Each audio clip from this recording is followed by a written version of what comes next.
Sex Talk. Hi, welcome back to the Sex Talk. This is video number 2 in the shame series. I wanted to do a series on where we discuss shame and its impact, or how sexuality, gender, and relationships are impacted, and the result being a lot of shame. And in the last video, we defined what shame is, and the way I like to look at it and remember what shame is that it's anything that we either are embarrassed about, feel humiliated about, or try to hide, or feel like we need to hide from certain people, from the world, parts of ourselves that need to be hidden away from. And it can be anyone. It can be stuff that we hide at work, stuff that we hide from our family, stuff that we hide from our friends, stuff that we hide from the world. And we compartmentalize. We hide different things from different groups of people based on what we know that they're going to judge us on. And that judging leads to deep feelings of low self-worth, embarrassment, humiliation, and over time can severely impact us and our psychological functioning, and thus our mental health. In other words, shame can be extremely traumatizing and traumatic. I know in the mental health community we do talk a lot about trauma, and I think it's important to recognize that shame is extremely traumatic and traumatizing. And no, PTSD is not an extreme way to discuss shame. When people have been shamed for long periods of time, whether it be by a partner, a family member, society, friends, over time, when I say it becomes psychologically damaging and can really undermine someone's self-worth, it can cause serious damage in the form of panic attacks, really, really negative thinking that is really, really hard to turn around in the future. In fact, people spend years in therapy to try to undo these harmful effects of shaming. So, and what does shame look like on the outside? A lot of times shame is what contributes to severe mental health concerns like depression and suicide. So panic attacks are sometimes even some of the milder versions of the symptoms that can come out of shame. On the much more severe side, we do see severe depression and suicide. So today I wanted to talk about slut shaming. I think it is something in my field that is something that we're all seeing, and I see a lot of, which I love, is this reclaiming of the word slut. So what is a slut and what is slut shaming? Typically, a slut is someone who is promiscuous, that does not live up to the standards of society when it comes to sexual behavior. The standards of society include sexual behavior being something that happens in a long-term intimate relationship. So if you're not in a long-term intimate relationship, this is across the board. If you're not in a long-term intimate relationship, you are often called a slut. And when I say this is across the board, I mean long-term relationships are the norm in a large part of the world, not just here in the United States, but in many countries.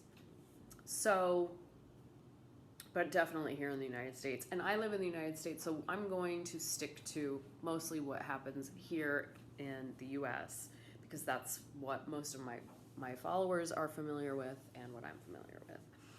So, slut shaming is this idea that you're not doing what is appropriate, that you're acting in a morally disrespectful way toward yourself if you sleep with multiple partners, or if you are having casual sex, even with one partner.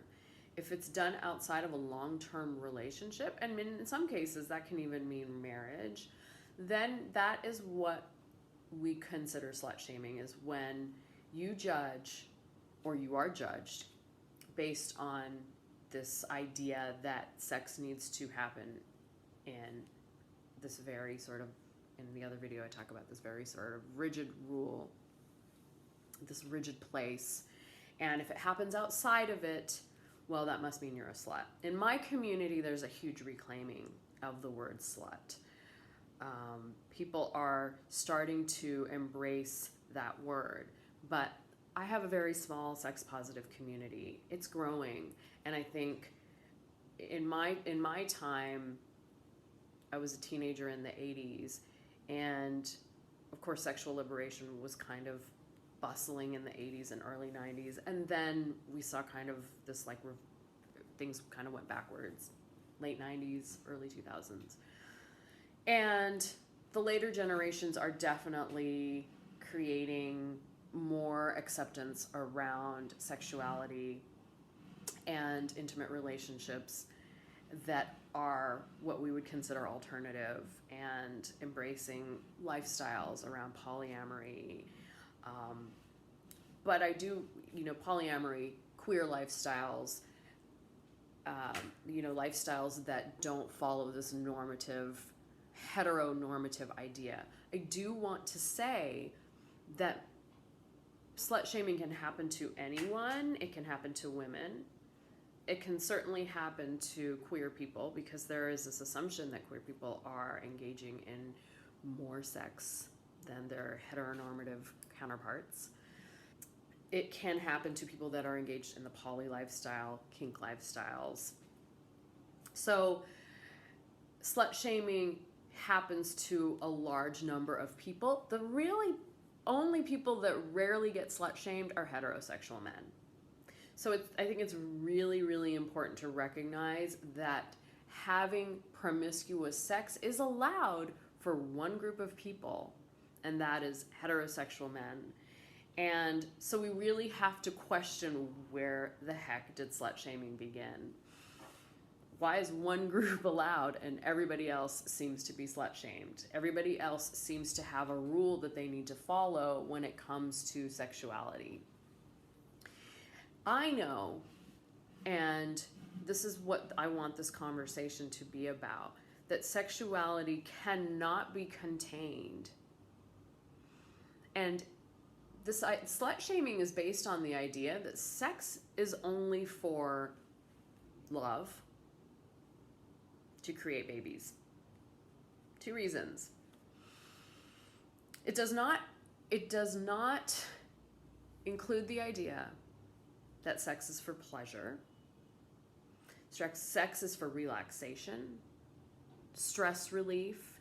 Sex has health benefits. There are so many positive reasons to be engaging in sex. People who have sex, there have been studies to suggest that they have lower risk of lots of health disease, lots of health illness. So shame not only contributes to mental health maladies like depression, suicide, panic disorder, shaming can also lead to severe health.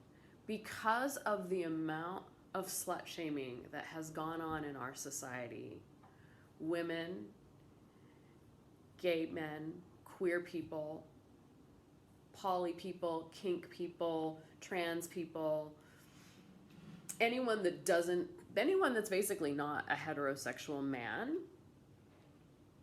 has felt at one time or another that they, one, do not have permission to be sexual, one, have to hide their sexuality, don't have the tools to talk about sex, and struggle with becoming one with their sexuality, gender, relationship. So we really need to begin questioning our sexual path. We really need to begin looking at our sexual path. Why have we made the choices that we have? Many people have made choices because they've been criticized, humiliated, shamed for wanting to be sexual, wanting to have intimacy in a situation that is not a long-term relationship. And our normal sexual behavior doesn't necessarily include intimate relationships. We have been conditioned to believe that it needs to. So if you've ever been slut shamed, I want to hear from you first and foremost. Second, I want to encourage you to start reclaiming the word slut. And maybe you don't have to reclaim the word slut. Look, slut isn't for everybody to reclaim. I like the word slut. I think it's a beautiful word.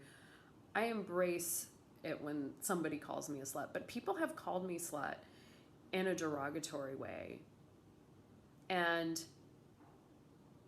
that's on them. I know that that's on them, and I feel sorry for them that they're stuck in that world where that they feel that that's going to be an insult to me. But they're potentially saying it to other people who don't have the education and understanding about human sexuality that I do. And so it's those people that I worry about. And this is for you if that happens to be you. So the journey of undoing slut shaming, let's talk about that. 1 is starting to reclaim the word slut. 2, I love journaling. So in this series, you're going to hear a lot of, I'm going to bring that up a lot in terms of wanting you to go get a journal, go put this to pen and paper. I don't care if you're typing it on your laptop or on your smartphone. But I want you to start making a list of all the times that you have held yourself back sexually. Okay? I want you to start thinking about that. Heterosexual men, this activity is not for you. I have a different topic for you. Men do get shamed around sex, but it's rarely around being slut. In fact, it's kind of the opposite, right?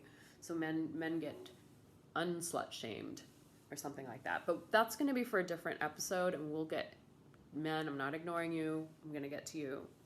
I really want to acknowledge the different types of shames that different groups have to experience and really work towards undoing that type of shame. So start with writing down the word slut at the top of your page. Start by writing down all of the times that you may have held yourself back sexually. And then I want you to start writing about sex in a way where it's accepted. What would your sex life look like if you could live it in any way you wanted without the judgment of the world? Would you be polyamorous? Would you be kinky?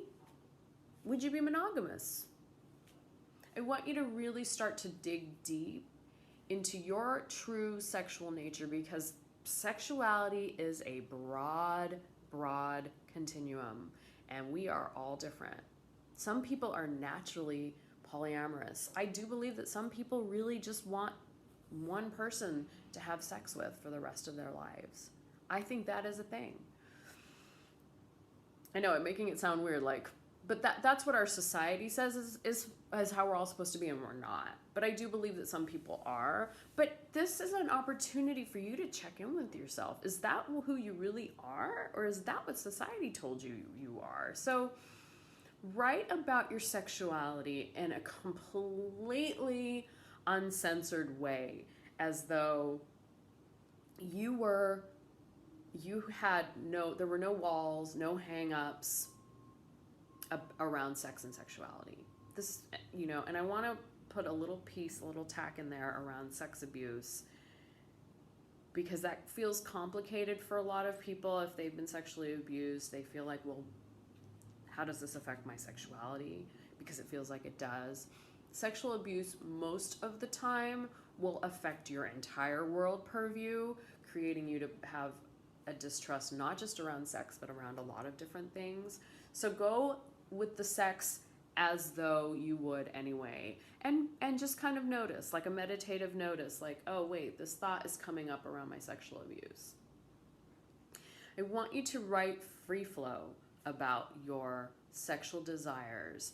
Tap into your fantasies that you have when you masturbate. Maybe you don't masturbate. Maybe you don't orgasm. That's common for some women. I want you to write about that. What is behind that? What do you intuitively believe is behind that?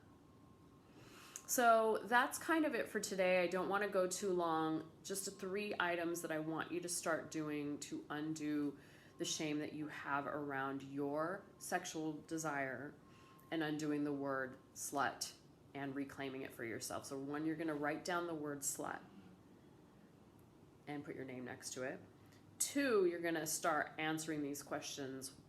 Where have you been held back by sexuality? You can also write about where you learned about sex. Where were the first lessons that you had about sex? And start unpacking the slut shaming that you've experienced. And start writing. Number 3 is I want you to write about what you would look like as a sexual being if there were no walls, no censorship, none of that. And take this step towards reclaiming your sexuality, because it's been taken from you. Your pleasure has been taken from you. Your health has been taken from you. Your mental health has been taken from you because by people telling you that it is shameful to be sexual. And I do want to hear from you. Feel free to email me.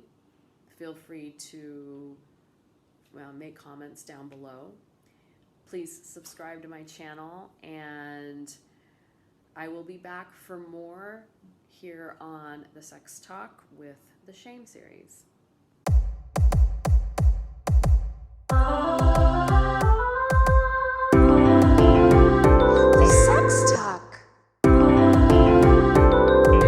The Sex Talk.